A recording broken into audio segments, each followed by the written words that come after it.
Ladies and gentlemen, boys and girls, children of all ages, welcome to Talk Cocky with me. So today is a new day for Talk Cocky with me. If you're on YouTube, you've already realized why it's a new day. If you're one of the two people that watches the YouTube videos of the podcast. So today is the first ever on-camera episode. So if you are on any of the apps, you can flip over to YouTube if you want to see our beautiful, beautiful faces. It is 8 a.m. when we are recording this. So even if we were bright-eyed day, no bushy tails here. There's some bushy beards here. That's right. We got quite a few bushy beards. But today we got, just going in order here, we got Tyler joining back. Got the one and only Stavi. And the only one that keeps me in line, Mr. Jeffrey Hopkins. The actual brains of the operation. All of us, we're all color commentary, and he's actually, hey, can we please talk football, guys? So I'll be honest, when we booked this, I was like, well, the episode might be a little doom and gloom. But no, we come on, not only beat Tennessee for the first time in a couple years, we beat the absolute brakes off of Tennessee. What was it? 63 points. It was the most points scored in history by an unranked team against a top five. They say in the polling area. Okay, just call it in college football history. Yeah, I think and it's tied for the most points of ranked or unranked against the top five. Oh, didn't know that one. Yeah, there was two that I saw. It was most by an unranked and then tied for most by any team, ranked or unranked. Yeah, that's just. And then whichever broadcast it was where they did the full breakdown of drive by drive, where it said touchdown, touchdown, touchdown, touchdown, touchdown, halftime, punt, touchdown, touchdown. I was like, holy crap. I can't remember a game we put. I don't remember scoring 63 on anybody, let alone a ranked opponent. And it was bonkers. Yeah, it was to say that's what I expected all year. Yes, but no, still didn't expect 63 points. I mean, you don't, clearly even our fireworks department didn't see 63 points coming. But I'm going to just let y'all go. First thoughts from Tennessee game. Jeffrey, start us off, dude. Well, being the offensive line guy that I am, gave up one sack. And I'm extremely happy for those guys. Did a better job of leading someone in to help with the blitzes and the stunts and all that good stuff. Nate Atkins, I told someone yesterday, Nate Atkins is the greatest Atkins on the staff and roster. That kid does everything that is asked of him week in and week out. You need him to block for somebody, he blocks. You need to block in downfield, the guy's blocking downfield. You throw him a pass every now and then, and I think the kid's happy. Tremendous job by him. Offensively looked great. Improvement, I don't know how this happens, but the improvement of tackling on the defensive side of the ball in 7 days. Yeah. Because they look like a bad JV team against Florida. That tackling was atrocious.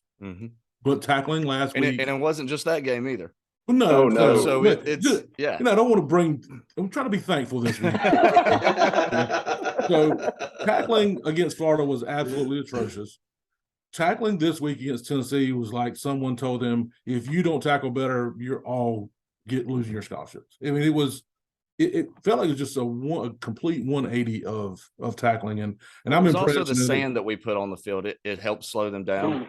Well, yeah, I mean, because sand helps with tackling. So it does. It didn't slow us down, but it slowed them down. Yeah. But no, it was crazy, and of course, this is why we bring you back all the time for the actual in-depth football comments. But that was one thing, and I didn't even have it in my notes. The offensive line was tremendous Saturday night, and whether it's them or Radler, I noticed too. Although he plays great outside of the pocket, he didn't roll as often, and maybe it was by design. But he seemed to sit in the pocket, and when he hit Van for that touchdown, when he was hitting all those deep passes over the middle, what'd he do? He stepped straight up in the pocket, got his momentum going right here, and went boom, and he hit every single one of those on a dime, on time, and the pocket was just like perfect. It's kind of how you draw it up on paper. That's how it's supposed to look. and he steps up, he looks downfield, makes throws over the middle. Yeah. And even when he ran a couple times, he was running because he was running up the middle where people weren't. Yep. They were fanned out around him. And it was trying to pick up yards instead of trying to save his life. That one time he rolled out and he got drilled. Yeah, I didn't think he was going to get up. Well, I didn't either. He really, if you watch the replay, he really, and I caught it live, but he really didn't get hit that hard. He went to jump. Yeah, I don't know what he was jumping over. Yeah, I don't know if he was thinking of doing a jump pass, but he went in the air and then kind of tucked. So when he got hit, then he goes flying 15 yards. And everyone's like, oh. And it's like, well, he was in the air. The guy just kind of hit him, and it looked really, really bad. It's like when you go to hit dive playing NCAA 14 and you accidentally hit jump. You're like, what am I jumping at? I'm trying to dive for the pylon, not jump straight in the air. That's like in basketball, you go up for a shot, and all of a sudden there's a 7-foot guy in front of you. You're like, oh, no, I'm going to pass it. Like, this is not what I meant to do. Tyler with a cool save on the glasses. Yeah, that's right. Yeah, like, he gets hit in the stadium, and I'm sitting in my seat going, man, he may not get up. Yeah, it was a bad one. Tyler, you run off with yours. I mean, it was – look, I was watching it home with my girls before the game. I was like, girls, this is going to be a bloodbath. It's going to be okay. Sun will come out tomorrow. And then we started scoring, and I was like, we have hope. And hope for a Gamecock fan is maybe the most dangerous drug that exists on the planet. It's like, don't give me hope. Like, I want to be able to go to bed at halftime because we're going to be getting killed. And then I was just like, they can't stop it. And the offense, like you said, that's the offense I've wanted to see all year. I thought they did a great job of keeping Atkins. You could tell when they were going to throw because they would line him up in the backfield as essentially an extra offensive lineman. We basically threw every play too. So we did. I mean, honestly, not being able to run the ball may have been the best thing that happened to Spencer Rattler because it was. I mean, that he went from 10th in the SEC in passing to 5th after that game. I mean, that's insane. And the defense, look, I didn't realize how fast Tennessee played. We tackled great, but they go so fast. I mean, it was a track meet, and you could tell the guys were beat. And I was just like, hold them to a field goal. Hold them to a field. They're going to get down the field. Hold them to a field goal. And as long as we were 2 scores up, I felt good. And when they got within 4, I was like, oh, please, God, just let us score here. Let us score here, and we'll be okay. And, you know, that's the way it felt. It was like they're not gonna be able to beat. They can't stop us. Yeah, and it like you were saying, they're going to get down the field. They're going to get points. And I think that was kind of the mindset going into the game too, which took a lot off of the team. It's, hey guys, we're going for it on 4th down. We're going to be ultra competitive. We have to score to win this game. So it wasn't your typical, hey, let's go out here, let's play our game, let's do us, let's go, be the Gamecocks and do us. It was, we have to go score to win this game. And I think that mentally takes you to another level of, okay, we can't just go out here today and play. We have to go out here today and play. Yeah. Like, we've got to go perform or we're going to get blown out of the stadium. Instead, we blow them out of the stadium, which was that's pretty fun. Also, I don't know whose palms we have to grease at CBS, but if we ever play another home game before 7 o'clock, that is a huge mistake. Well, I don't know who at CBS or ESPN we need to talk to. Somebody needs to make that phone call, though. Yeah, with it's kind of one of those. I played baseball my whole life. I'm ultra superstitious, but now that I get a little older, now I'm like, they're not going to play any better if I wear the same damn shirt every single week. They really don't know if I wash my underwear or not. Like, if I comb my beard the left side first over the right, nobody's going to make an extra catch. But then you go, well, we're 7-0 in night games, and then we've lost our day games, and we're playing at noon this week, and you're like, it really doesn't matter. But I think at home it does, because in Columbia you give that student section all day to get lubed up in the correct mindset, and that place is nuts, man. I mean, you can't say lubed up with the cocks and nuts all in the same statement. That's fair. You're right. That's right. That was too easy. But I mean, that place at night is completely different than it is during the day. I mean, it's the same thing with, like, if you go to LSU or Georgia, like, night games there are completely different and scary if you in some cases. Stavi, bring us home with it. So yeah, I think just like 99.9% of Cyclones fan base, we're sitting here looking at this game after what we saw on the field against Florida and just going, please just nobody die. Like, can we just get out of this game and not get run out of our own stadium? And like my father-in-law was in town, and they're a big UGA family, and I asked him, I said, what time are y'all playing? He said 3:30. I said, oh, Dad, come on. I don't have an excuse not to watch my game now. Like I was hoping, I literally was like, please say you're playing at night, because then I can just say, oh, look, we're just going to watch your game, and I'll keep up with the score on my ESPN app, something like that. So I had no excuses. I worked that day. I got home. I'm like, all right, let's just try not to be mad. I know what's going to happen. Let's just roll with it. And we get that first touchdown. I'm just going to go ahead and, okay, this is a good start. And then they get that gash run up the middle, and I said, and there's our run defense. Yep, so this is going to be fun. But then we answered the answer, and I'm just kind of looking around the room like, what? That's when I started to feel that little bit of spark down deep below. My wife wasn't anywhere near me, so I know it wasn't her. And I was like, all right. Well, you're married, so we automatically knew that was. And so I was like, okay. But then as we go on, and I love Shane Beamer, and he can tell us until he's blue in the face that, oh no, Satterfield called the plays. Anyway. This is game 24 of when that man has the reins on his own. We know what it looks like. Yeah. We did everything opposite of what he likes to do. We didn't play between the hashes.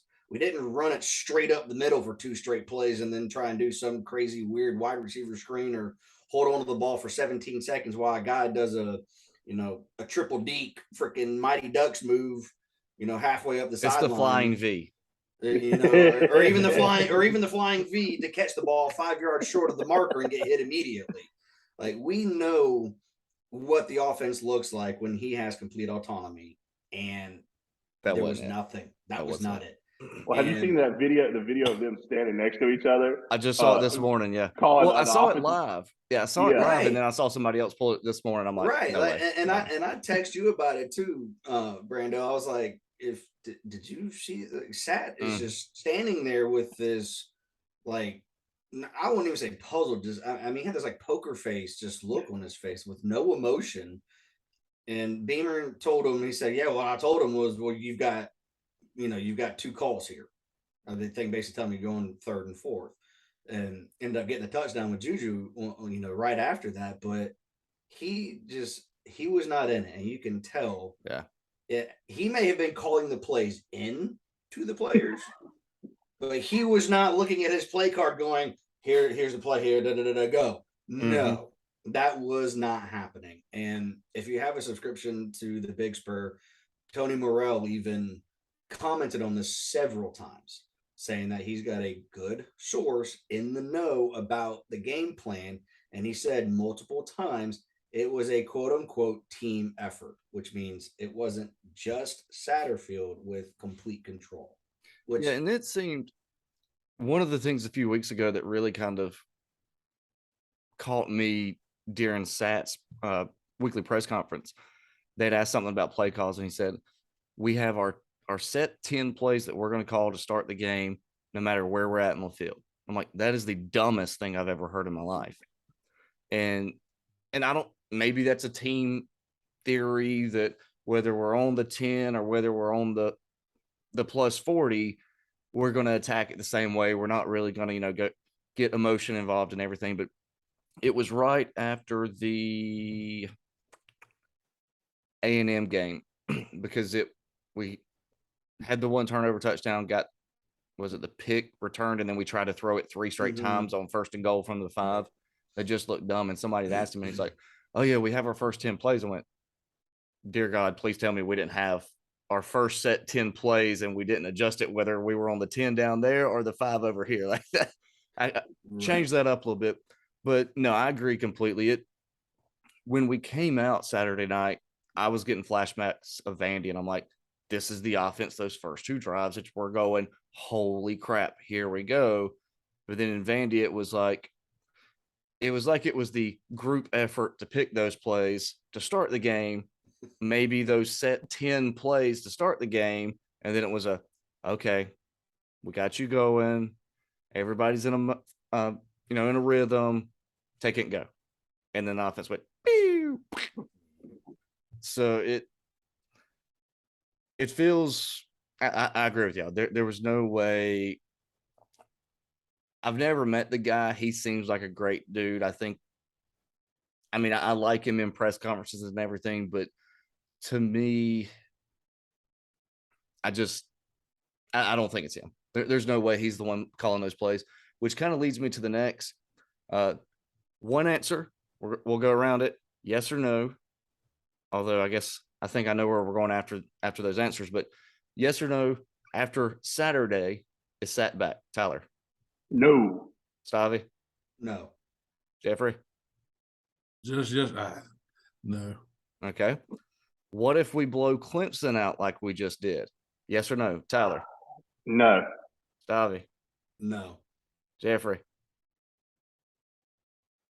What if we blow Clemson out, go to a bowl, blow them out? Tyler? No. Stavi? No. Jeffrey? Yes, with an extension and a raise.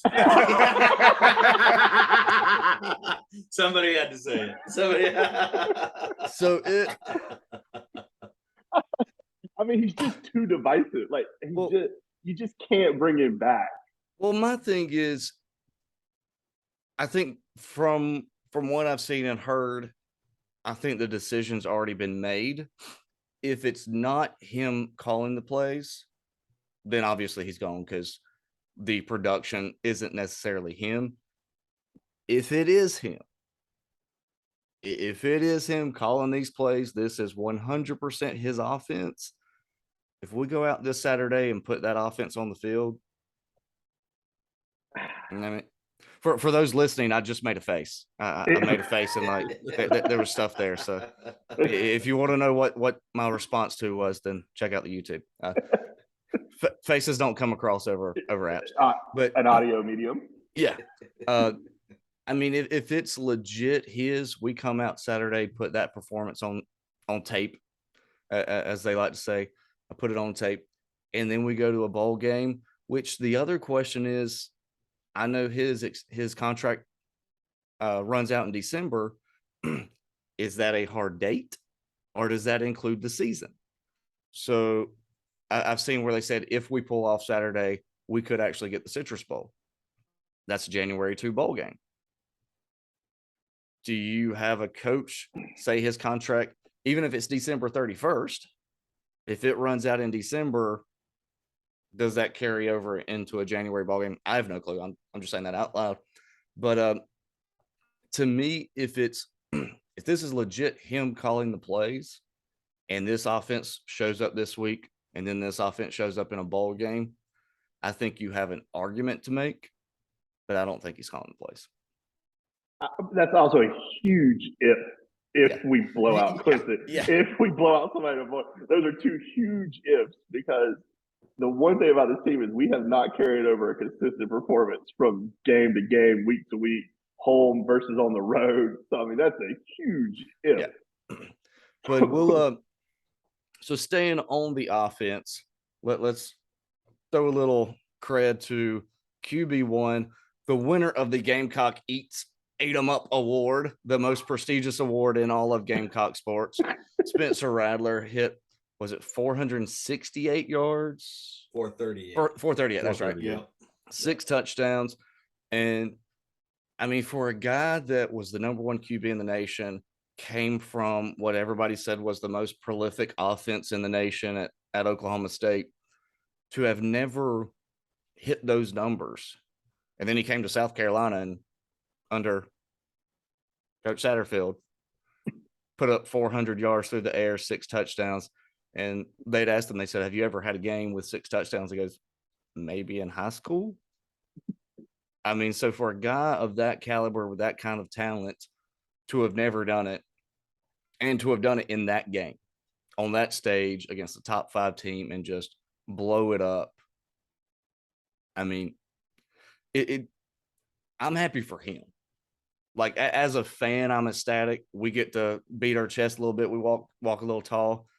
But for him to have gone over the last year that he's gone through, just the media, the sports people just completely dogging him. Oh, he got benched because he sucks and a freshman beat him like constantly. Every single time he posts a picture, if he's at the beach with his girlfriend and having a sandwich on the beach, you suck up, you're gonna get benched by a freshman, he's gonna come steal your sandwich. Like every single damn post that the kid makes, somebody has some trash comment to make. So I'm just happy for him that he was able to go out, put a game on tape like that says, suck it. I'm still a beast. I mean, those were career highs, touchdowns and yards in a game. I went back to look at his season stats. Not just for him, but for the school too. Cool. Yeah, I know. He broke every Those school record too. Right. Those are single game school records, and they were single game career highs for him. And someone else even posted a stat that there was consecutive drives, and I think this is what he's been missing to make him feel comfortable. Mm-hmm. They looked at how much time was on the play clock when they snapped the ball in multiple drives. Oh yeah, it was 23 plus seconds. So literally, play, line up, snap immediately. I mean, they were running 15, 17 seconds off the play clock from the time they set the ball and started the play clock again. I mean, and that gets him in a rhythm because then he's not thinking. He's just playing loose. He's got the play. He runs up, quick read on the defense. I know my play, snap, go. Yep. And look what happened. I mean, throws in the pocket, throws on the run. At least 2 or 3 of his incompletions were just straight drops. Right. So really should have been about 32, 33 of 37 with more than 400, probably closer to that 460-yard mark and in 6 touchdowns. So you got to see the Spencer Rattler that we all expected to see from day one, which was come in, play fast, play loose, NFL style throws where only the receiver can get it. And honestly, credit to the receivers on some of those catches because that shoestring catch by Juice Wells. Yep. I don't know if y'all remember this game. That reminded me a lot of Troy Williamson against Georgia. Shoestring catch. I mean, literally off of his shoelaces, middle of the field, boom, gone, touchdown. I was like, please tell. Like as soon as I saw that shoestring catch, my mind immediately went to that Troy Williamson catch. Back in the early 2000s, like Juice had that one where he mossed that dude too, where he went up. Oh yeah, he went up over it. That was a heck of a catch. Yeah. Here's the one thing I will say about Rattler, and I'll be the one to say it. All right, as a Gamecock fan, though, how many of y'all are like, "Oh God, please don't play too good because I want you to come back next year." And if you play this well, yep. Yes. You're like, come on, man. You're like, come on, man. Don't give me this at the end of the season and end up going. It's like, come on, man. Give me one more year, bro. One more year. Yep. Like that was my thought the whole time. I was like, oh, he's playing too good. This is too good. Yeah, and I think for him too, he was kind of borderline on that as well. And people were like, oh, well, he's going after this year. And I'm like, I really don't know that he's put enough this season. Again, media-wise, the persona around him was he lost his job to a freshman and then hadn't really looked great this year. So, yeah, Saturday. Again, that's going to have to keep going, though. Yeah. He's going to have to put it on this Saturday. Still don't know that one game does it. Exactly. Well, Mike Golick Jr. tweeted out, he was like, oh my God, I'm talking myself into Spencer Rattler being a top 10 draft pick after this game. And somebody was like, don't do it. Don't do it. I was like, oh, please stop. Please stop. I mean, even if he has another good one, I think his stock the whole rest of the season has dropped some. And that's another debate on who comes back, who doesn't. But we could either have a hellacious team come back next year with people that have the COVID year and all that, or we could be in the transfer portal very, very, very, very heavy this offseason. But Jeffrey, Mr. Offensive Lineman, what's your take on QB1? Well, to be unfair to him, I wanted to see that game one, and it, obviously didn't happen. But he came in really, there's a lot of pressure on that kid. I mean, we thought that he was supposed to come in and just save Gamecock football. Mhm. And that's a lot of pressure for him to come through. And yeah, he got benched by a freshman that's also starting at the other USC. So the other guy was pretty good too. No, most people and don't realize is that. now the Heisman front runner Right. since Hooker went out. But really, for him to come out and have that game, making those throws, those reads, he was having fun. I mean, you could tell the kid was out there having fun. You haven't seen that week in and week out. Series after series, he was having fun. The pass that he threw, I guess it was Van, maybe he threw the fade single receiver side. Before, when he gets to the line of scrimmage, he pats himself on the left butt cheek, and I'm like, well, he just told the stadium where he's throwing the ball. Everybody knew except apparently the DB, because he was throwing it to Van, back shoulder pass, and just put it exactly where it needed to be. And I'm like, that's an NFL throw. Yep. Man, I hope he comes back next year. And hopefully he looked around and said, you know what? I haven't done everything I need to do. And if I come back and do this week in and week out, this stadium will erupt 7 games. It'll be unbelievable in the home. And I hope he sees that. And for the rest of them too, that will have the opportunity to come back. And a lot of these guys leave early because they need money for their family. I don't think he's that guy that needs that life-changing money right now. Yeah, that's true. And hopefully he's like, I need to accomplish some more things. I came into Oklahoma, I was a Heisman front runner. My stock dropped, went to South Carolina, didn't have the season I wanted to have. Let's come back and do this again and see if we can improve. So I'd like to see him come back. I really hope he does. And I hope some other folks stay as well, because Saturday night was fun. And but just because it was Tennessee, that was even better, because I put this on Twitter. I absolutely, there's, obviously that rivalry with Clemson, nobody else. I absolutely cannot stand Tennessee. There's nothing about them that I like. I hate that they use Rocky Top because it's so catchy, but I absolutely cannot stand them, period. They're just arrogant, and I could go on a tangent, but I just don't like the crowd. And if that happened to them, it's like, please get out of my stadium. Just go ahead and leave me. But they stuck around, and I'm like, why are you standing? Why are you here? Did you see there were Tennessee fans on the field taking selfies after the game? Yes. Like, what are you doing? Yeah. Well, are you telling people, hey, we stormed the field twice this year? One was just when we got the curb stomped out of us. Like, what that just goes to show you how many brain cells they got. So it goes even more to Jeffrey's argument about how stupid they are and why we don't like them that much more. Yeah. Well, and my thing with them, and we saw it last year with baseball. Y'all, great. Arguably one of the greatest college baseball teams during the regular season that's ever happened. But I mean, they were phenomenal. And I'm a huge baseball guy. So, like, as much as I didn't like them curb stomping us, you just kind of have to sit there. You're like, damn, they're really good. They are really, really good. And the first half of the season, you could say, hey, y'all are really good. Y'all got a great, legitimate shot to take a run at this. And then all of a sudden they were like, oh, wait, we are really good. Now let me tell you every single breath of the day how great we are. Right.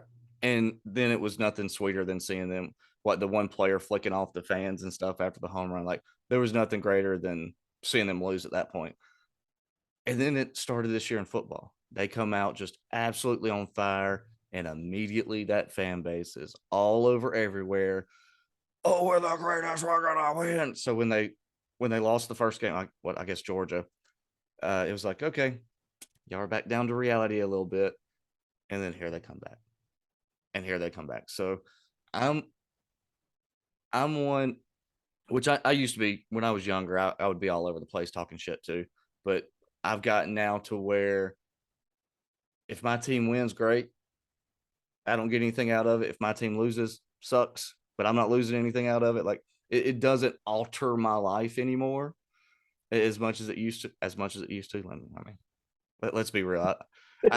I'll still wake up at 2:30 in the morning going, damn it, why didn't he catch that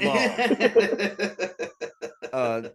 But I don't understand the going to seeking out other teams' pages. In my podcast, I've got 1,200 followers. It's not anywhere near the biggest or anywhere near the the top. I had Florida people all week on every post. And then Tennessee people last week, they were coming, oh, y'all about to get. I'm like, why are you on my page? Like, people even came on the Gamecock Eats page talking shit. And I'm like, this is a food page. Common denominator, the color orange. Oh, this is why anyone that wears orange, just give them a middle finger, send them home to their mama, and say, listen, go suck on the titty some more somewhere else. Go, get out of here. But let's get back to the game real quick. Then we'll hit on Clemson. Real quick, just want your thoughts. The Nicky ejection on targeting. Is that a targeting call? It didn't feel like one when I saw it in full speed, but when they showed it, I mean, he did hit him with it. If you go by the letter of the helmet's law, well, the helmet's hit. The letter of the law says the crown of your helmet. Helmet, yeah. He turned. The guy dropped his head. The receiver dropped his head. It was the same thing in the Clemson Ohio State game a couple of years ago. Was it Ohio? Yeah, with Trevor Lawrence when he got that Ohio State guy kicked out. It was the exact same thing. I mean, he dropped his head on him. So it's like, and then the rules analysis guy was like, well, it doesn't matter what the position you're in. And I'm like, well, that doesn't make any sense. If you're going full speed, you can't adjust to a guy dropping his head. So to me, he turned his head to the left to lean in with his shoulder. The receiver lowered his head. If anything, the receiver led with the crown of his helmet. And did their helmets hit? Yes. Yeah. Was it targeting? To me, I don't. Jeffrey, and that's why they review these things, right? So they can look at that sort of stuff. Well, and if you notice too, and I've been wanting to try to find the actual replay on YouTube. The ref, when he steps back, I only saw it live, but he's looking at his little thing, and when he steps back, he goes, and he gets this little slight smirk, like they're about to go batshit on me. But it was a smirk of, hey, y'all watch this. And I mean, the second he stepped back, we went and watched it with Crystal and Lewis Adams. Shout out to y'all. We went and watched it with them at the Eastside Bar and Grill. And the second he stepped back, I went, they're tossing him. I could see it on his face. He had that little smirk of, here it goes. Doing it. Yeah. The problem with the rule is, and along with a lot of other rules, football or non-football, the people who write the rules have never done about the rule that they're writing. They never played the game. Yeah, so they've never played the game, and they definitely have never played the game in which you had to hit someone. So it's basically, this is going to sound unfair, it's basically like a bunch of quarterbacks are writing the rules, right? And then the whole ejection thing. Okay, fine.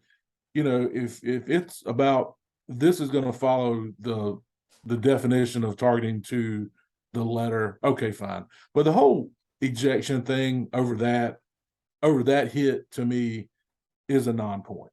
Now, if it's a malicious hit, if he'd have left his feet and turned himself into a missile, okay, fine, he needs to be tossed. Mm-hmm. But that hit, I mean, he took more of the blow than the offensive player. So I don't know. When it goes you hate it when it's your guy. If it right. your guy, okay, great. But when it goes back to the Marshawn Lloyd play a couple weeks ago where he's going in for the sure touchdown, and I don't remember who it was against, but it might have been A&M. The guy reaches up, gets all face mask, and Marshawn is an inch from the end zone. It's not a debate. He reaches up, gets all face mask, and then pulls him straight to the ground by his head. Right. That was a more malicious play than what happened Saturday. I mean, you could have legitimately broke his neck with a move like that. And speaking on Lloyd, Stavi, I know you had the debate last week on, he's just got a leg bruise, and like Jeffrey said, the people that say stuff like that have never had a contusion like that. I used to say the same thing, and I laughed at was it CJ Spiller? You had gotten turf toe like 17 times. I'm like, oh, you got a little turf toe until I pulled a ligament in my toe. And then I'm like, holy crap, I can't walk. There's no way you can run on this thing. Do we think, because everything we keep hearing from Beamer, and you said it earlier, love him, but there's no way that Sat is actually calling these plays. Is he snowballing a little bit? Snowballing? I don't even know. Is that who knows? Sandbagging, I believe. Sandbagging. There we go. Snowballing, totally different thing. Yeah, snowballing is something else.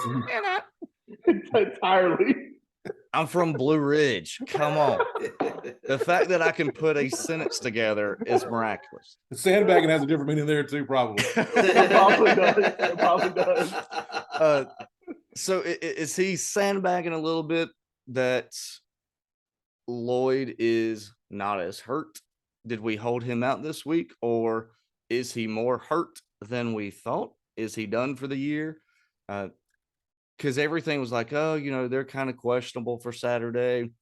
Did we maybe, I know they'll never say, yeah, we didn't want him to play against Tennessee because we're going to put focus on Clemson and say, we got to try to save the season. But if he was questionable, if it's to a level, again, Stavi, they're going to be the expert on this one. If it was questionable for him Saturday, did we maybe hold him? And again, this is my wishful thinking. We will obviously be a better offense if we can have Lloyd running the ball Saturday. Stavi, is there any chance that he comes back? Not being able to look at his injury or knowing where it's at, timeline, and your history. So his injury was the Mizzou or Vandy game? Vandy game. First play, right? I think. Yeah, it was Vandy. I believe it was Vandy. Yeah. Yeah. I had to get my timeline on when we played who. So this would be 3 weeks. Gets convoluted to thinking back. My old brain can't remember half of what I did yesterday, and I'm trying to remember back a few weeks of when we played. So as the first drive, might have been the first play of the game, he actually injured it. And if you remember, he came back several times, and so he's a running back. He's going to get hit in the legs, and so he got hit in that spot multiple times. Now I will say, I've worked with the athletic training staff and that orthopedic staff at South Carolina. They are one of the best groups of people I've ever worked with when it comes to athletes and orthopedics. The resources they have in that building will blow your mind.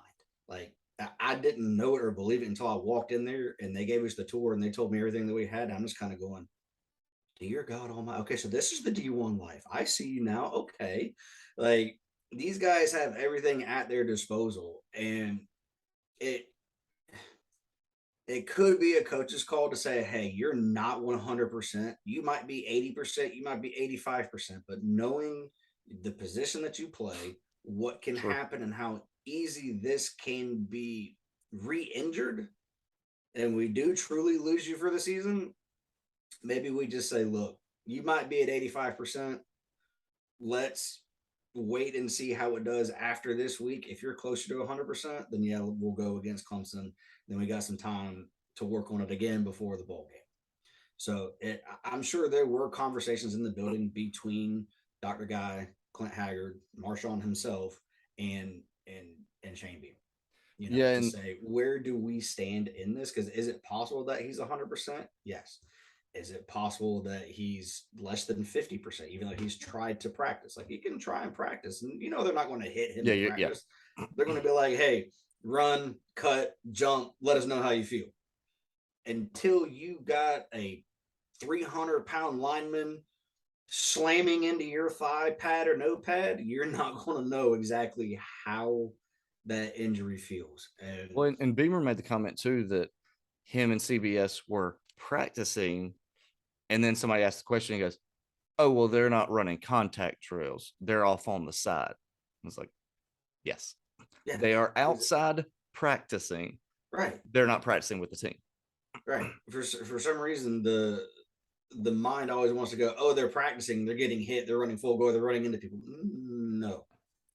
I've had high school kids and I'm like, yeah, you're going to practice today. But if I see you hit someone or I see somebody hit you, both of y'all are going to wish that you never met me. Well, So, yeah. And Lloyd actually goes back to what we were saying earlier too with Rattler. If he comes back, Lloyd could come back, and he's had a phenomenal season. But him, similar to Rattler, I don't know that he has a full bodies of work, and I don't doubt that Lloyd won't go to the NFL and have a really good career. He's just that type of a runner. He runs hard. I think he will actually be really, really good. But I don't know that he hasn't been able to put a full entire healthy season on tape. Even this year, as phenomenal as he's looked, he's now missed 3 games. See, when it comes to the draft, I don't know if y'all remember the Spurrier model, and I always think of this, and I wish more people would use it. The Spurrier model, he said, if you are a top 3 rounds, go. Yes, go. Get out of here. You got no business being here. Yep. You're not going to do anything more. Go make your money and enjoy your professional career. Yep. If you're outside of those top 3 rounds, he really sits down with you and goes, all right, listen, let's consider some things here. And he has an honest conversation with them. So with that being said, do I think Marshawn Lloyd or Spencer Rattler or really anybody on our team are top 3 round after this year? I think Juice Wells probably is. Juice Wells, you can make the argument. Jaheim Bell, you can make the argument because the guy is a darn Swiss Army knife, and some NFL team looking at what Debo's doing at San Francisco can say, hey, we can probably plug and play you. I think Bell's issues are beyond with the ball in his hands. And I think that's why he wasn't on the field as much earlier in the season. He kind of, again, I'm not throwing shade on our guy. I love him. But there's been times where he's missed a few blocks. Plays have gotten busted up that way. And you can't just put a guy out on the field to go catch a ball, because otherwise everybody's going to go, hey, he's on the field. Hey, he's on the field. Hey, they're throwing him the ball. Especially not if you're going to be a tight end. I mean, if you're a tight end, blocking is a big part of being a tight end. And I think, too, that's where Jeffrey came in earlier, where he had mentioned Nate Atkins. I think Nate coming in and being that guy that I don't mind sticking my face in the fan, throw me a ball once every now and then. And I've got to say, the first game or two, he whiffed on a couple of blocks, and I'm sitting there going, okay, I get it. His dad was the coach. He came here. This ain't it. And then I went, oh, okay. He just needed to settle down. Got it. I see it. He's cool. But yeah, I think the fact that you bring in Stog, you bring in Atkins, and they're able to give you more than just going down the field, catching the ball and making plays. Yes, we need that. Yes, that's great. It's got its point. But when you're not doing that consistently, or when you're not doing everything else that you need to do, you're probably not going to hit the field as much when you have other guys that can. I will throw a shout out too. If anybody in the upstate wants to come out, we're going to watch the Carolina Clemson game this Saturday at Lewis Barbecue on Rutherford Road, Stone Avenue. Where the hell the old Tommy's hen house? Poinsett and Stone, corner of Poinsett and Stone. Yeah. Get there early because typically the line is fairly long. We might show up a little early and do a little tailgating in the parking lot while we're waiting in line so we can get food before the game. But it's that time of year. The wonderfulness. I've got to be honest. I know some people, mostly Clemson fans, because they lose in the other sports, they don't like to talk about other sports. But I love the fact that we've wiped them in. Well, we didn't really wipe them in men's basketball, but still won. That was a big win. That was a big win. Yep. That was men's game, women's game, hockey. If we do freaking curling, Olympic curling, if we bring that out, go Cox, beat the Tigers. Let's go all day long. I've got to be honest. This is the Clemson team that can lose. We saw it against Notre Dame. They should have had a couple more losses along the season. They can say what they want to, but that's why everybody says if you played in any other conference but the ACC, you would have a couple losses. And hey, props. It still takes a good team to not play a great game and win, no matter who you're playing. It's just a little easier when you're playing a middle school team and you're a D1 team. But just kind of initial matchup with, and I'd even kind of had this thought before Saturday, but they lost that Notre Dame game because of a punt block, return for a touchdown, and a pick six. Those were the first two, either the first two touchdowns or the first two of the first three touchdowns. The two of the first three touchdowns. I just cannot talk today. And it's amazing that I do sales as little as I can. Two out of three. Two out of the first three is what you're trying to say. Two out of the first three touchdowns were special teams or defensive touchdowns. And all we've heard all year long is you can't depend on special teams. We won't be able to beat Clemson if that's all we've got. That was literally what beat them. So I think we and they've had some issues in those areas this year. You know, DJ, which is funny, him and Spencer have the same passing yards for the season now. The exact same. I saw that tweet. That was shocking. So it's he's came back, hasn't been the world beater, appears to have improved from last year, but their team is far, far from Trevor Lawrence, Deshaun Watson years. And if we show up with half of that team that we had Saturday night, I think we walk out of Death Valley with a victory. If we show up with that full team that we had Saturday night, we're probably going to burn the entire damn state down. Stavi, I'll let you start this one off. What's your thoughts for Saturday? So I've read a lot, and I'm going to start with the defense. And what I would like to see is exactly what a lot of people have already said: is take the same mindset and approach with Clemson's offense the way that you took with Tennessee's offense. Exotic blitzes, load the box, leave your DBs out there on an island, because if you think about it, and I've got family that's Clemson fans, and they've all said the same thing too. These aren't the same Clemson receivers of when they were making, deep postseason runs. Uyugalele, I'm not going to call him what I usually call him, which is a little mini guitar instrument, just for those that are wondering. That's usually what I call him. But DJU is not even half the quarterback that Hendon Hooker is. I will throw that out there, and I will adamantly stand behind it. My cousin, who I talk to weekly, says the same thing. He said that guy is just not it. You get a hand in his face, and he panics. So, knowing what you know about Clemson and how good their defense is, points are going to be hard to come by. I don't care how well we play. Their defensive line is NFL caliber, period. And so those guys have recruited better than anybody when it comes to defensive line talent. Brian Broussais is an animal. KJ Henry, big guy that we really thought we had a shot at. Mm-hmm. Dude's a stud. I think XT might be hurt, which kind of sucks. I saw the other day he had whatever surgery. Yeah. He's done. I'd love to win this game and rub it in his face with his last year, but you know what? We're not going to do that. Prayers for a full recovery. Hope that he gets better. But it's not the same Clemson offense that we are used to seeing that can go out there and hang 70 points to just about anybody. Mm-hmm. So defensive approach, I like the way that we handle Tennessee. I think it should be the same approach for this. Put your DBs on an island, send guys after DJ, get him uncomfortable, and let the chips fall where they may. Just like you alluded to in the Notre Dame game, a pick six and a pump block. Well, what are we really good at? Yeah. Special teams. We've got the best special teams coordinator in the country. Please come back, Pete Lambeau. Please come back. Right, come on, Beamer Limbo 24. Like, that's 2 years from now. Come on, you got to stay until then at least. So you can get that Beamer Limbo 24 merch at GamecockEats.com/shop. Mine is on the way. I just got the notification yesterday that mine is on the way. It's almost here. I'm super excited. So defensively, well, they both have theirs. So I posted it the other week when I designed it, and somebody commented, and Coach Limbo saw. He's like, "Oh, this is awesome."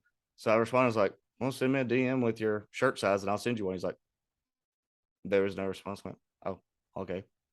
And then ding, I had a notification. I'm like, "Ah." He goes, "We're a size large." I'm like, "Oh, you really do want one?" And I was like, "Okay, well, what size does Coach Beamer wear?" He goes, "Large also." I was like, "Okay." So I ordered them both the shirt, and then I got them both the beanies too. So Nice. oh yeah, they That's got their awesome. campaign merchandise ready. I love But it. I sent him a message too, and he just said thank you afterwards. But I told him, I said, now you do realize this means you cannot leave us, otherwise my entire design has to be thrown in the trash and can't be used, because you have to be here with Coach Exactly. Beamer at Yeah. least through 24 for this shirt to be good. Right, exactly. Yeah. So Okay, yeah. but back to your statement. Defense, special teams, there's your two things. Offense, you've got to have the same approach that you did against Tennessee, but you do need to tweak it a little bit, because as much as Rattler had time against Tennessee, Clemson's defensive line, just like I said, they're not going to give him that much time. So you've got to say, okay, same plays, but let's cut the time in half. So you got to find, Well, I was just going to say too, what I liked with Saturday too was it seems like we haven't had a balance in the passing game. It's one game of, oh, we're running 20-yard routes and nobody can get open. Spencer doesn't have time. And then it's, oh, we're throwing 70,000 wide receiver screens. Saturday, we hit the deep balls, and then we'd have somebody come out from the backfield, or somebody, a tight end crossing or something. We had the variation of, do we think they're going to bring heat? Okay, let's have a short route, hit it. We also threw some curl routes in there that I haven't seen this entire season. It was, I hate to say it, it just looked like football 101. And they went out and they just played and they executed because they have a ton of talent. Tyler, what's your thoughts on Saturday? Well, so I have to be careful because I'm married to one of them. But I do have the inside information from my wife, who is nervous this year. And it's the first time she's been nervous in 7 years about the game. That's the official take. Tyler's wife is nervous. She told me and my daughter, she goes, y'all have to be nice to me if y'all win. And I was like, you haven't been nice to us for 7 years, and now you want us to be nice to you? I was like, yeah, it don't work that way, man. I was like, I love you, but if we win, you're going to hear about it. But I agree. I mean, I think our defense, our corners, if they play like they played Saturday, I call him DJ Vowel because his last name is nothing but vowels. So that's what I call him. But he's shaky, and his confidence can't be high because they keep yanking him and putting him back and yanking him and I don't know how that man has any confidence whatsoever. And I think you get in his face, you make him make bad decisions, and maybe you block a punt or fake a field goal or fake a punt or something on special teams, and then the offense. I also wonder too with the Marshawn Lloyd thing, how much of it's a little gamesmanship, because if they think he's going to play, then they got to be prepared for him, and then he doesn't play, and you come out and throw the ball 37 times, and there's no way in the world anybody's expecting that to happen. So I wonder if that has a little bit to do with it. So I think, like you said, if half that offense shows up and we play defense like we played this past week, I think we'll be good. Yeah, if Saturday's South Carolina Gamecock team shows up this Saturday, I really like our chances. I do too. If Florida, Missouri, even Vandy, half those other games, Gamecock team shows up, we're going to be hitting the bottle early. Let's just pretend like those games. Those were outliers. The one game that should be the outlier, let's just pretend like that's the consistency. That's going forward. That's what we want. Well, that's always been, barring the Spurrier era, that's been the biggest issue with really Gamecock sports. It's just consistency. I mean, we've always had guys that, can really go out there and play. And you see it one week or one drive, and it's just like, okay, where's the rest? I mean, Vandy, we came out and just bull rushed them, and then we can't figure out how to, run the ball 2 yards the rest of the game. You're going, you just did it.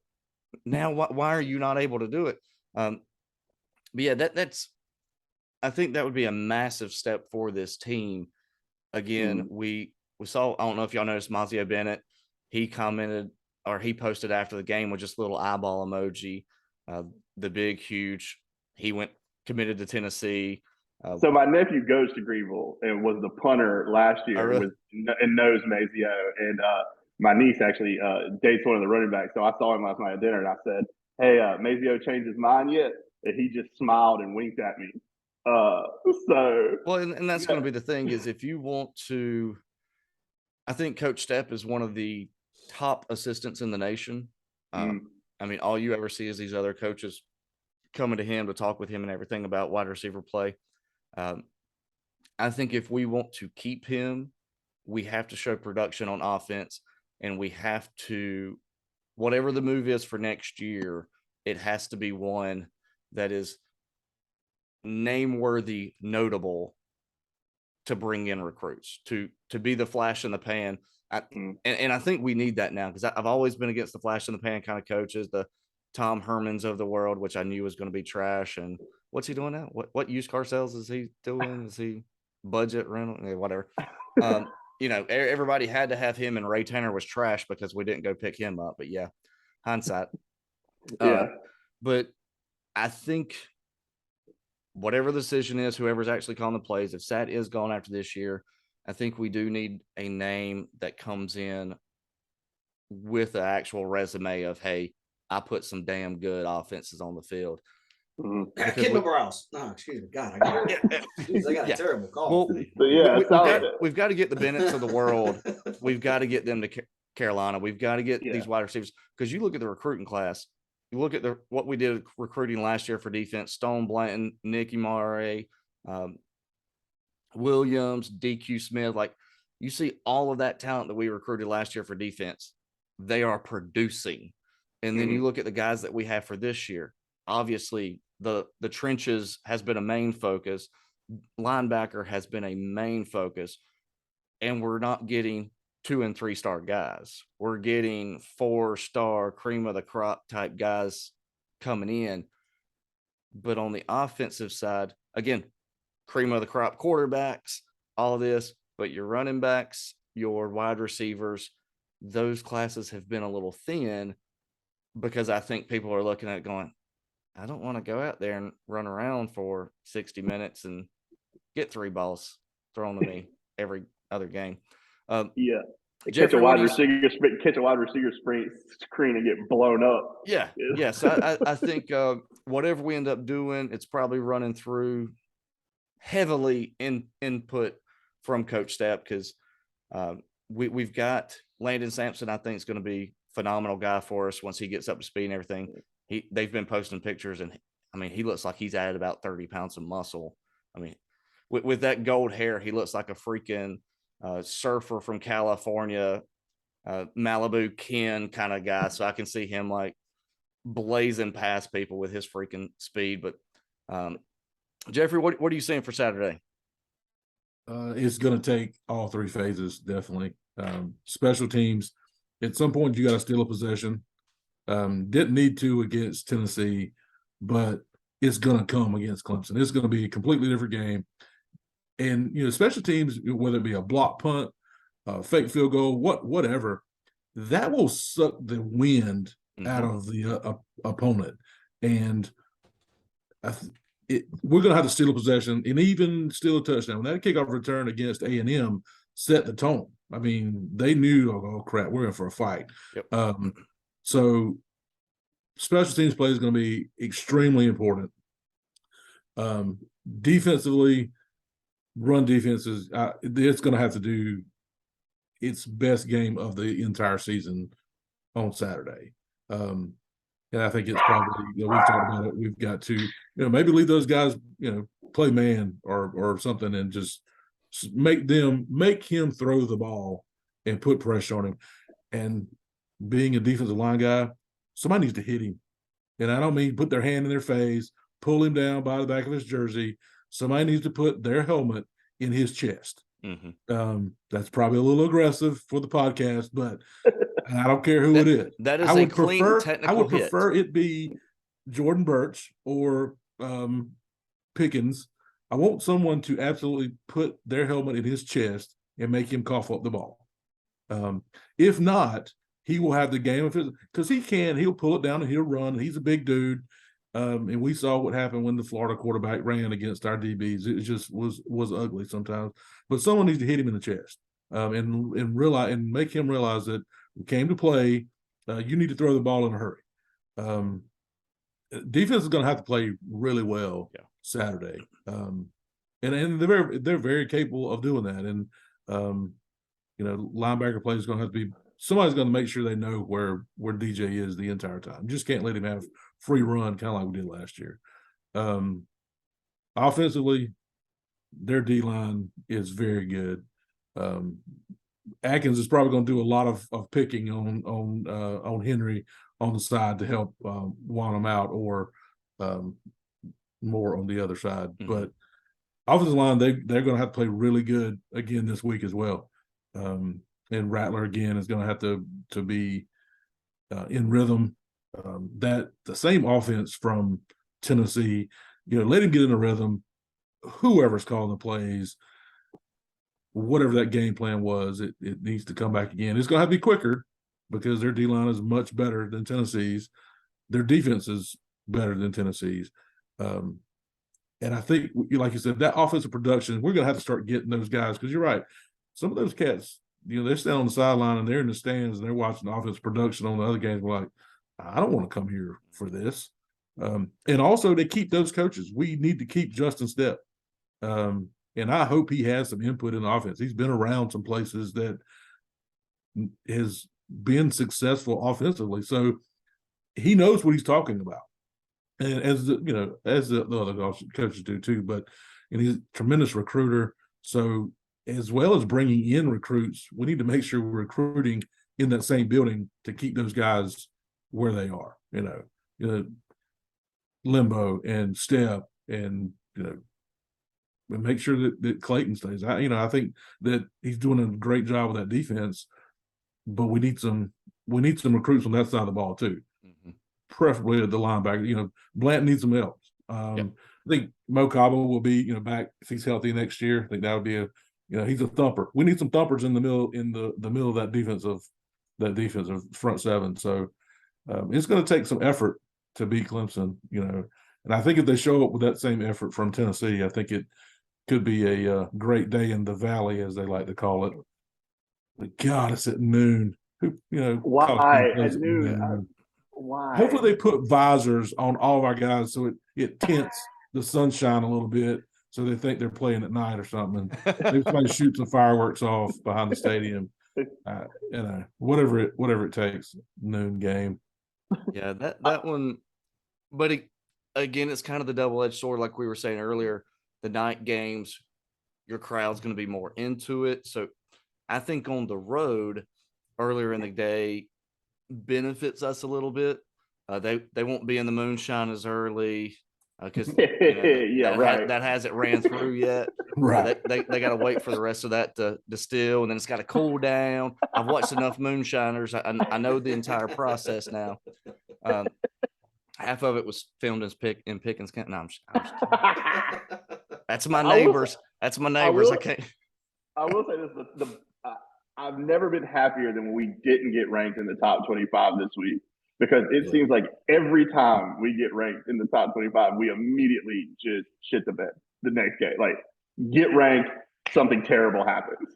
Yeah. So I was like, we're right outside the top 25. I was like, yeah, perfect, right? That's where we need to be. I was like, give them a little chip on their shoulder, want them to go in and prove themselves.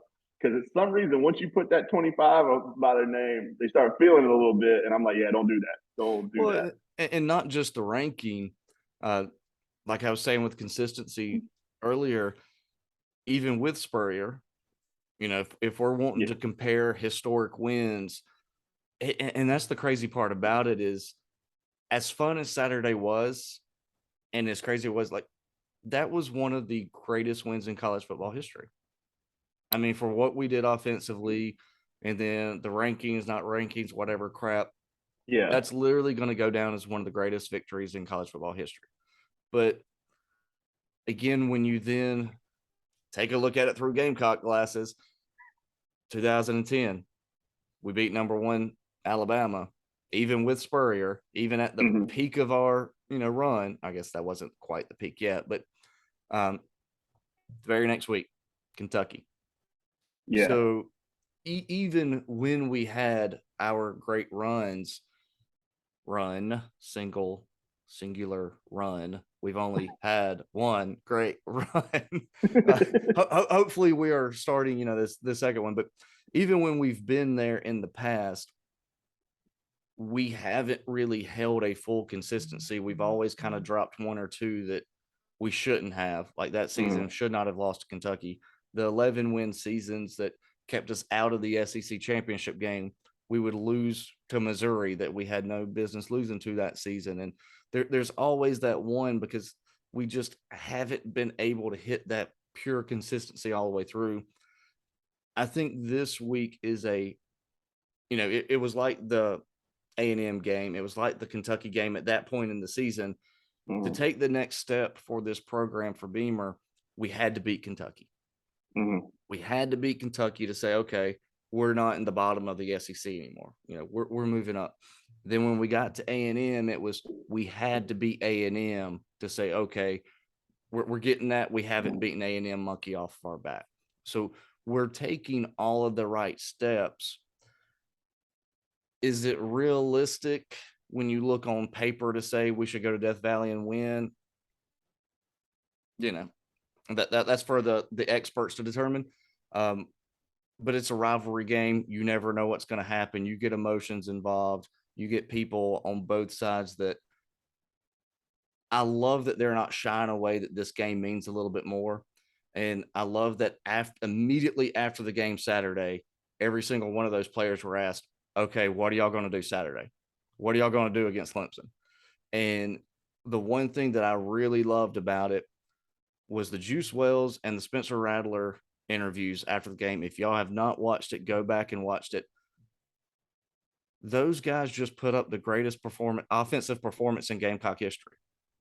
Those two played massive roles in that offense, and neither one was smiling. They were both like, today was great. We had so much fun. It was nice to be able to do what we knew we can do. There wasn't a smile on either one of their faces. And then when they were asked about Clemson, Juice Wells goes, hey, we knew that we could do this all season. We hadn't played great all year. Today it finally came together. We've got to go out next week and show that it wasn't a fluke. I mean, again, and then you had Cam and Jaheim come in, and then Van and DK came in, and they were all excited with the game, but you could tell it wasn't we did it, we're here, we're partying. It was, hey, this is what we expect to do. And that is what is it, culture over what was the whole thing? Yeah. Culture over climate. There we go. Culture over climate. And that's the thing, is it's not, they didn't get their, blown up heads and everything of, hey, we looked really good for one game. It was, this is what we expect to do. We're glad y'all are excited about it, fans, but this is what we expect week in and week out. But now they got to go prove that this is what they expect week in and week out. If they do that, I like our chances. I mean, shit, if we can put up 63. I think that it being Clemson helps too. I think because, in the past, it's always been you beat A&M, you turn around, you lose to Missouri. You beat Alabama, you turn around, lose to Kentucky. Like, the fact that this is a game that means a lot to everybody, I think that'll help. It won't be like we beat A&M, now we don't have to try to beat Missouri. You know what I mean? Like, this game, they're going to go into this game with a little, like a chip, like I said, chip on their shoulder. Like, we want this one. This one means a lot to us and our fans. Yeah, and we'll wrap it up here in a second. But the other thing that was really interesting, I think it was Wells made the comment too, how I think he said Beamer had made the comment either in their Tuesday meeting or whenever it was, that the season may not have gone exactly as planned, kind of the last few games, but these last couple of games can rewrite this entire season. We all felt like crap against Missouri. We all felt like crap after Florida. With what we just did to Tennessee, you come out, and again, I'm not picky. I'm not selfish. I'll take a 1-point win. I'll win 2-0. I'll take a safety and nobody else score. I don't care. You beat Clemson this entire season. You beat Clemson, you go to 8 wins. Now, I mean, that's an automatic step up from last year. But like I said earlier, you knocked off the Kentucky monkey. You did A&M. You did Tennessee. If you can stop this streak with Clemson too, this offseason will explode. This fan base will explode. The hype that we had going into this season and then kind of wavered through the middle. You win this game Saturday, and they're going to sell more season tickets than they've ever sold in the history of South Carolina Gamecocks football. And we're going to start the sculpture of Shane Beamer outside Williams-Brice Stadium. Like that to me is what Saturday's kind of leading up to. But we'll let everybody get off to work. I'm going to get all this stuff loaded up for us. So, Carolina wins 35-21. That's my prediction. We want to throw predictions out. All right, that's my prediction. 35-21. Hold on, put the glass up. 35-21. That's my prediction. I guess we're doing it. Stavi, hit us with a number if you want. Oh my gosh. I'm gonna go homer with the garnet glasses just because. And well, it is talk cocky with me, not exactly. I'm gonna go late field goal. Beamer Limbo 24, 27-24, good guys. And with that, just to kind of throw it out there for Antonio Williams, I know you're on the other side, but recruit Dutch Fork, dadgummit. Oh, This is why recruit Dutch Fork. Jeffrey, what you got? I'm terrible at picking the score predictions, but let's go to end the game on their field to end the season. Limbo and my man Cam Smith or Darius Rush blocks a field goal for them to try to win it, and we just oh dear God, don't give me a heart attack. Oh yes, we're gonna go big, and we're gonna go. Let's go big. Let's block a field goal for them to win it, and just there you go, Christopher Sweeney. End the season for you, pal. What if it's a tie ball game? We block the field goal and return it for the touchdown. Look, I mean, but with Gamecocks luck, Cam Smith will block it, return it, get to the one, and he'll do was it Antonio Brown, whoever dropped it on the one every single time. Or they'll call a face mask where he grabbed the guy behind the helmet, and there'll be a face mask holding. That was another interference. Another terrible. Oh, and that actually, before we wrap it up, I've always been very critical of Beamer, so I want to give him credit on that. He went batshit crazy on the officials, and that's all I've been asking. Like, you've got to get angry every now and then. They can't think you're their buddy. You can be their buddy, but when the lights are on, when it's game time, if they miss one, they got to know about it. Right. And they had the camera on him, and he chewed that ref up and down the sideline. And I was literally applauding as hard as I could in the restaurant, more to that than any of the touchdowns, because that's what I wanted to see. I wanted to see him get. Yeah, you got to get it. Drop your nuts. Drop your nuts. All right. Well, we've been doing the guest. Close it out with the demo. I'm going to let y'all try to sync it up the best you can. Y'all got to drop the demo. Go Gamecocks to close us out. So, there's no way we're going to be able to do this. Do it. Peer pressure. 1, 2, 3. Y'all hit the Go Gamecocks. Are you going to count it down or? You're going to count it. 1, 2, 3. That was way too fast. Okay. That was way too fast. Okay. 1, 2, 3. Go Gamecocks.